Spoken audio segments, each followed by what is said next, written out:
où cela était arrivé, car le temps était tout à fait sec, et sa mère le déshabilla, le mit au lit et apporta la bouillotte pour lui préparer une bonne tasse de tisane de sureau, car cela donne chaud. À ce moment, la porte laissa entrer le vieil homme amusant qui habitait tout en haut de la maison et qui vivait seul, car il n'avait ni femme ni enfant, mais il aimait beaucoup tous les enfants et savait dire tant de contes et d'histoires que c'était une joie de l'entendre. Allons, bois ta tisane, dit la mère. Peut-être entendras-tu un conte. Oui, si seulement on en connaissait un nouveau, dit le vieil homme, avec un gentil signe de tête.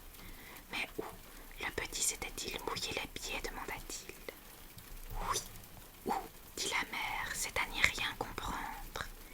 Est-ce que j'aurai un conte, demanda le garçon. Oui, si tu peux me dire assez exactement, car il faut d'abord que je le sache.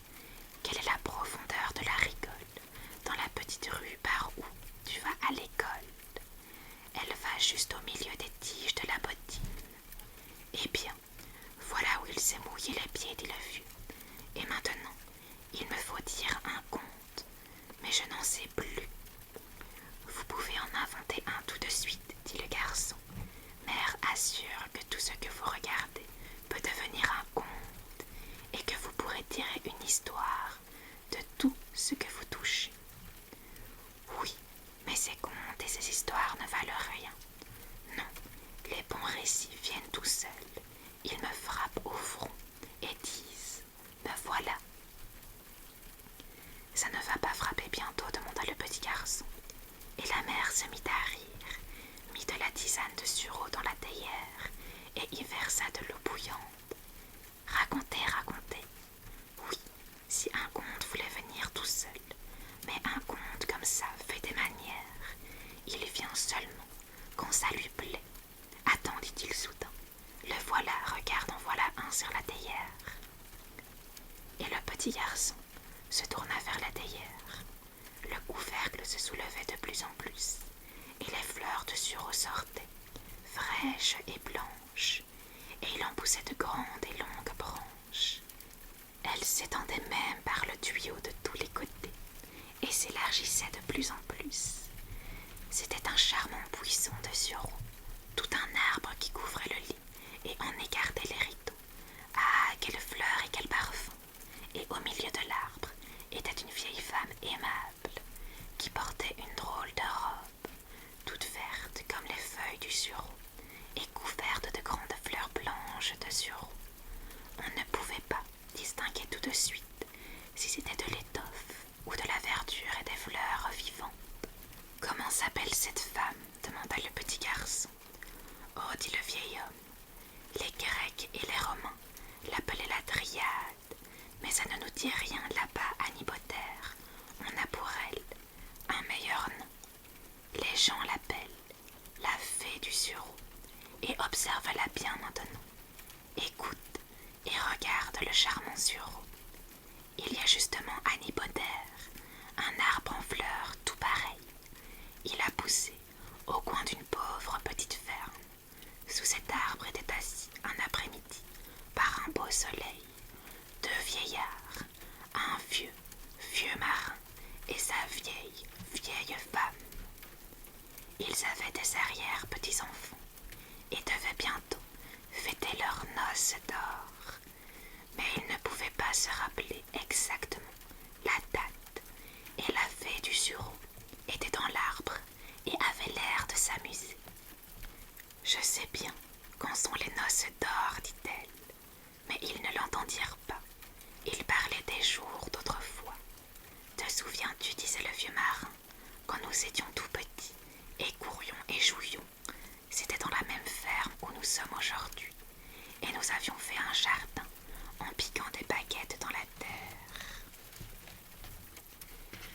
Oui, dit la vieille femme, je m'en souviens, et nous avons arrosé les baguettes. L'une d'elles était une baguette de sureau.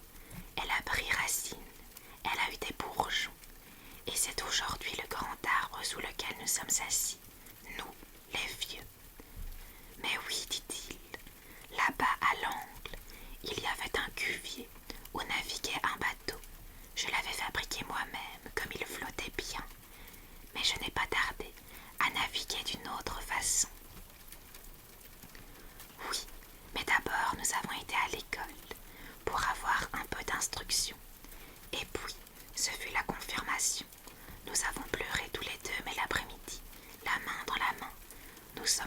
dans la tour ronde, et nous avons regardé le monde, et Copenhague, et la mer. Puis, nous avons été à Frederiksberg, où le roi et la reine parcouraient les canaux dans leur barque magnifique.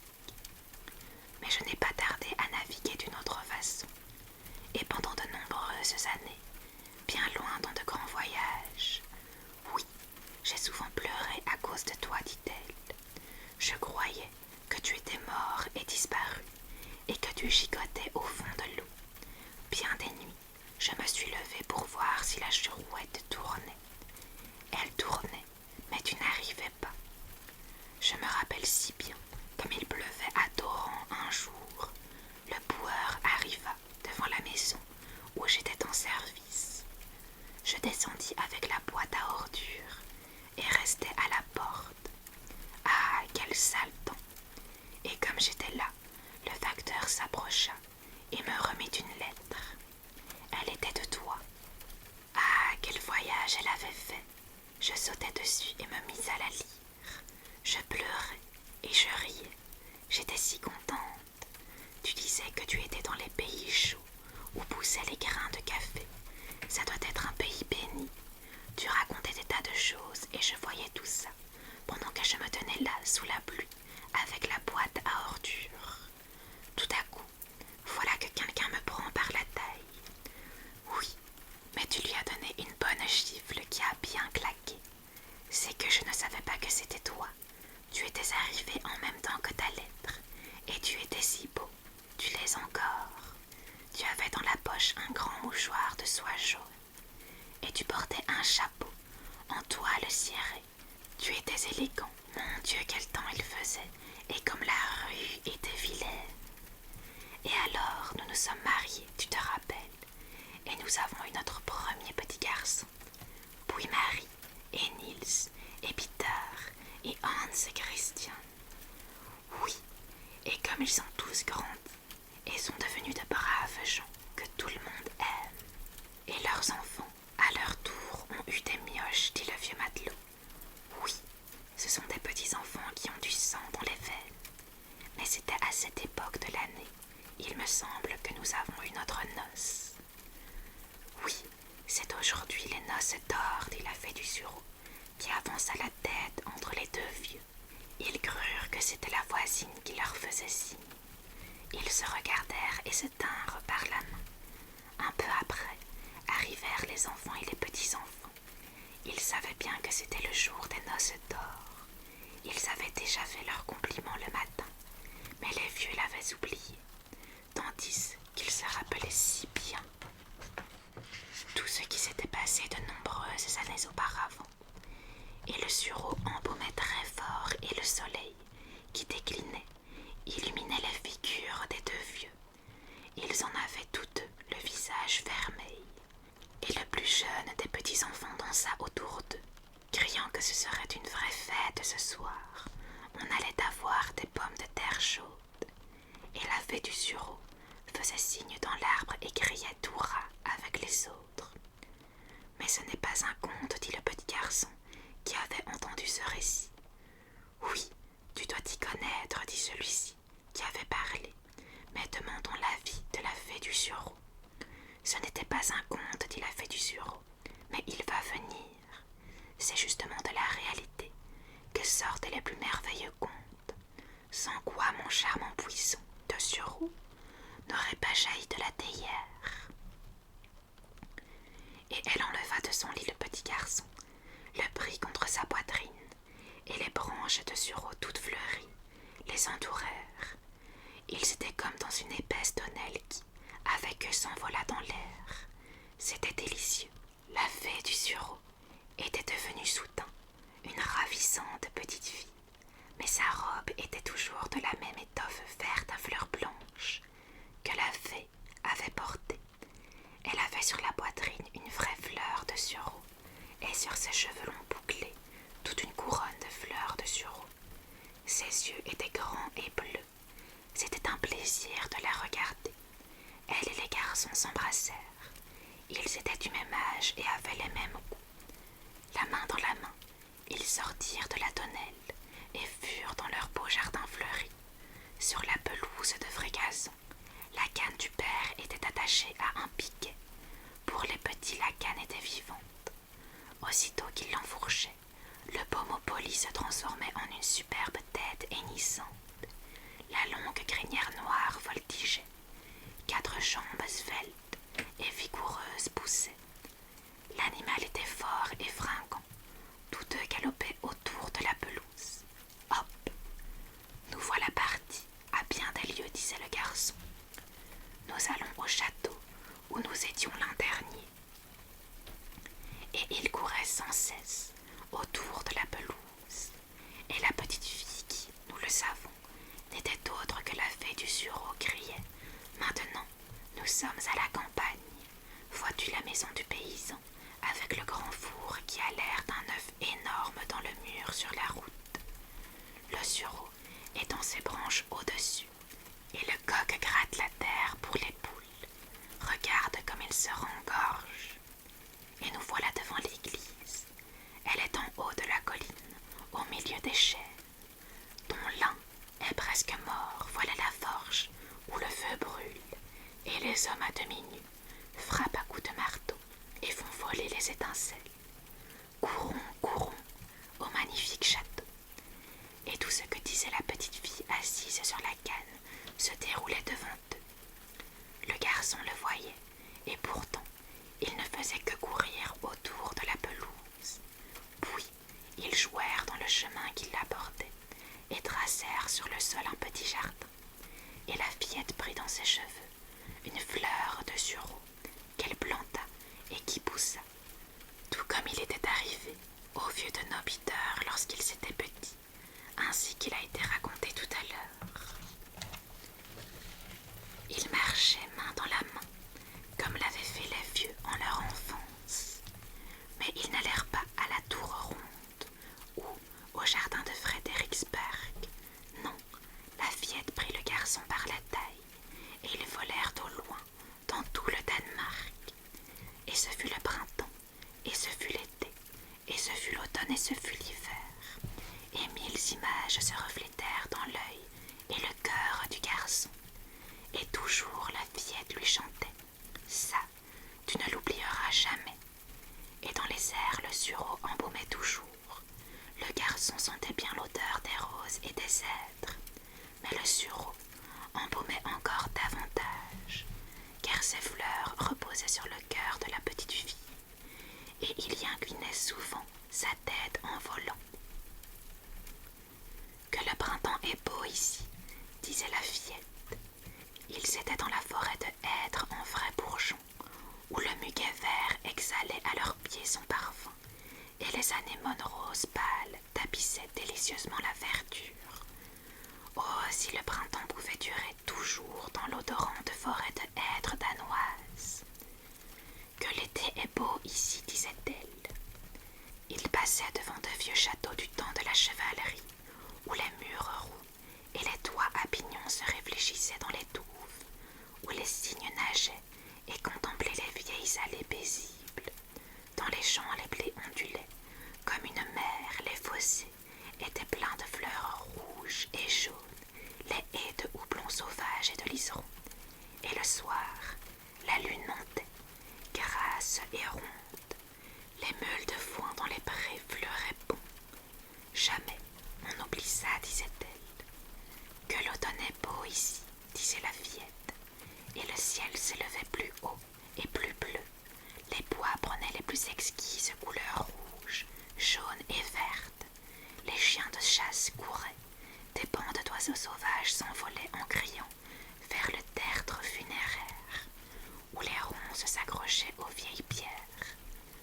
La mer était bleu sombre, avec des voiliers blancs, et dans la grange de vieilles femmes, des filles et des enfants égrenaient du houblon dans une grande cuve. Les jeunes chantaient des chansons, et les vieilles femmes disaient des contes sur des drôles et des nix. Ce ne pouvait pas être mieux. Que l'hiver est beau ici, dit la fillette, et tous les arbres couverts de givre avaient l'air de corail blanc. La neige craquait sous les pieds, comme si l'on portait toujours des souliers neufs, et du ciel tombaient sans cesse des étoiles filantes.